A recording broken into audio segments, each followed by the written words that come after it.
Let me open that up to a very intelligent audience, members, a lot of intelligent people in this room because I have them as students. I know them personally.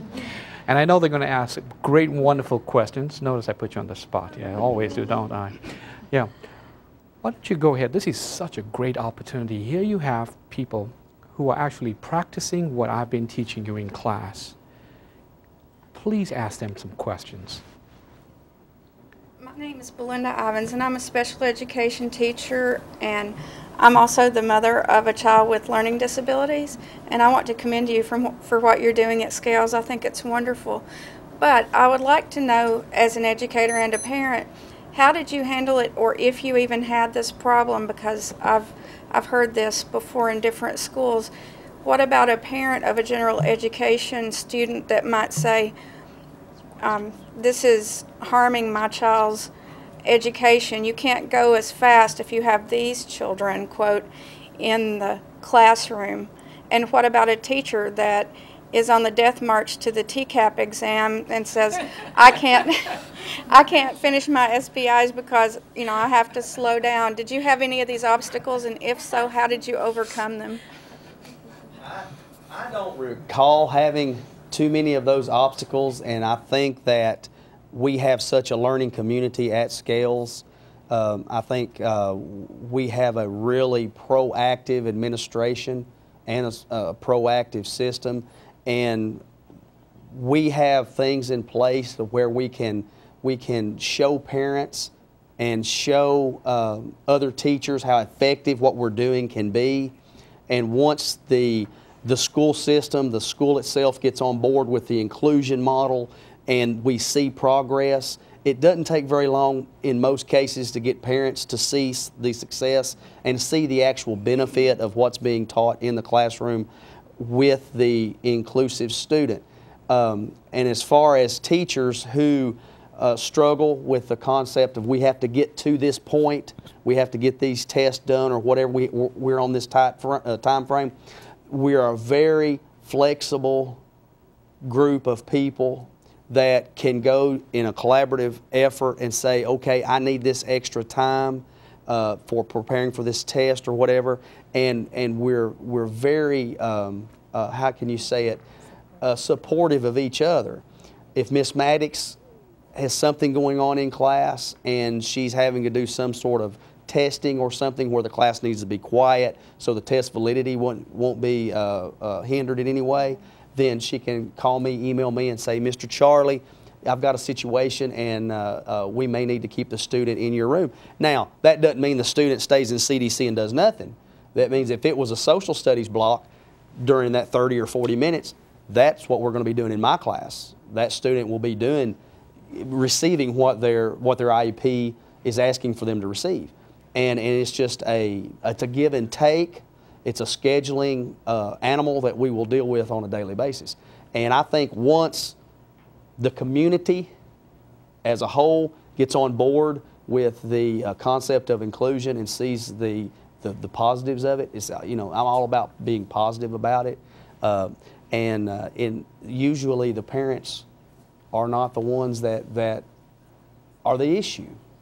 Usually the issue is yourself just trying to figure it all out and try to make time to make it all fit in, because we all have short days, not enough time to get it all done. And it goes back to attitude. Yes, attitude. Attitude is everything between the teachers, the parents, the students, everyone involved. Attitude is essential. And just to be open and willing to try. Right. Thank you for sharing that. Any other questions? Go ahead. My name is Andrea Brock. I'm one of Dr. Khan's students. I'm an early childhood education major. And my question was, what advice would you give to a first-year teacher that finds out that their first year will be spent in an inclusion-type setting? Get to know your special ed teacher really well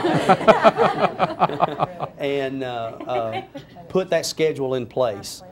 Figure out your schedule. Go in, spend your time over the summer, whatever time you need, and get that schedule in your mind and get it on paper and really figure out what's going to be the most effective thing for you. And you'll find out that it'll take you a while to get it all worked out. But once you get that schedule worked out, it's amazing how all the pieces will come together.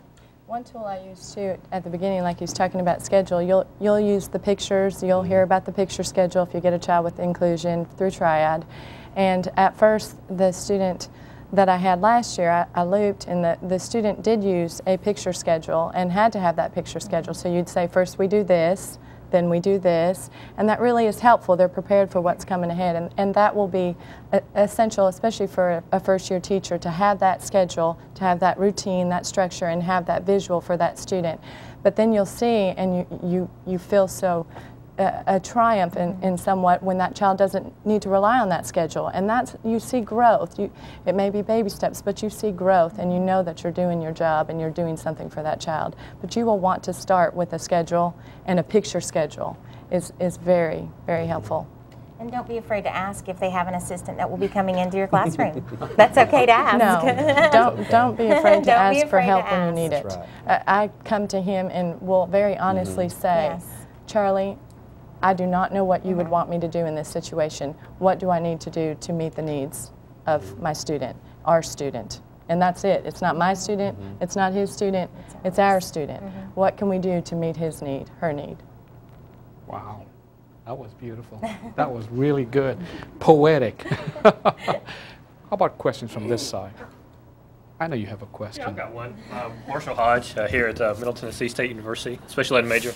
I just want to know, this is for any one of you guys. You guys are outstanding educators. I've watched a couple of you guys, witnessed you guys in person, but I just want to know what the most rewarding part of working as a collaborative team as far as your goal of inclusion for your students.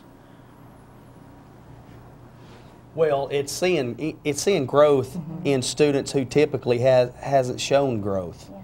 And you always will have situations in your career as teachers, whether it's your first 6 months or it's your 19th year, where people are going to give you verbal and nonverbal cues about a student, whether or not they're going to be able to move on. And when you take a child and you accommodate or modify a curriculum to where they grow, and you see that, you kind of have that aha moment when you see them actually achieve something that somebody has told you they couldn't. And you may actually even find out that a child who you perceive is low functioning will actually have something going on academically that will just blow you away. And we've had several things happen this year, and it's a direct reflection of Scales Elementary and the staff. Yes. And it's every teacher there being hands-on with every student, whether it's a special ed student or a typical student. And it's every CDC teacher, it's every administrator, it's every EA, it's every person who's involved with those students. And when you see that when you have that little aha moment and you see that little piece of growth, we had a episode today where we saw, with some object compliance, we saw a student make strides and make steps toward growth that we haven't saw in 2 years. And it was just the way I modified some instruction. It was just kind of thinking outside the box, and I was eating my lunch thinking, okay, what can I do? I've got to do something with this one child. Well, we did a little experiment and we started seeing some compliance, and it was just awesome. And that was it took us 2 years to get to that step, and that step took me about 15 minutes. Right. And it was just a beautiful thing to see. Now we can build off that. Right. We know where to go tomorrow when I go in, and I don't really have a plan. I just know what works, so I'm just going to build off of that and lead into more academics with it. Thank you. Very insightful. If anyone out there would like to ask a question, if you're close to a telephone, and you can call in your question to either myself or any one of our panelists, and feel free to do that. We're going to go ahead and move on into some other part of my presentation, and that's the strategy part. What a great segue. He used the M word, modifications, accommodations. Well, let's go quickly, because I'm so excited to share this stuff with you. Let's talk firstly on my doc cam. Let's take a look at the word accommodation. Let's look at the word modifications. In the accommodations component, when you're accommodating a child, you do not fundamentally alter or lower your standards or your expectations. And this is not in your handout, I apologize. The second part, you need to know that grading will be the same when you're accommodating. With regards to modifications, it's a little different. You are going to actually alter the existing content, and here your grading would be different. Now you're probably wondering, now how do I do this? Here is where the magic is. If you are listening in today, take a look at this wonderful, beautiful chart that's 9 squares. Take a look at this. If we could zoom into the 9 squares, the first one's quantity, second one's time, third one's level of support. Then we have input, difficulty, output, participation, alternative goals, and a substitute curriculum. These are the 9 types of curriculum adaptations that you could put into place in your teaching. For example, if you're modifying work, you could actually change the quantity. Instead of a 20 test item, you could reduce that to 10. You could also, under input, adapt the way your instruction is delivered. Instead of a lecture method, you could have a multisensory, concrete method of teaching that's going to be very hands-on. Then you have participation. Did you know that you could also adapt the extent to which a learner is actively involved in your lesson? Participation is an adaptation.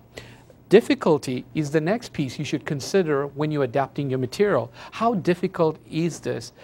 Are they able to do this conceptually at the independent level? Can they do this at the frustrational level or the instructional level? Where are they? Did you also know you can also have alternate goals for them at any time you should desire to do that? You could also think about a substitute curriculum. And your output is how students can respond to instruction. Do you always have to have a written product? Is it okay for them to verbally or orally say it? Can we quantify that as well?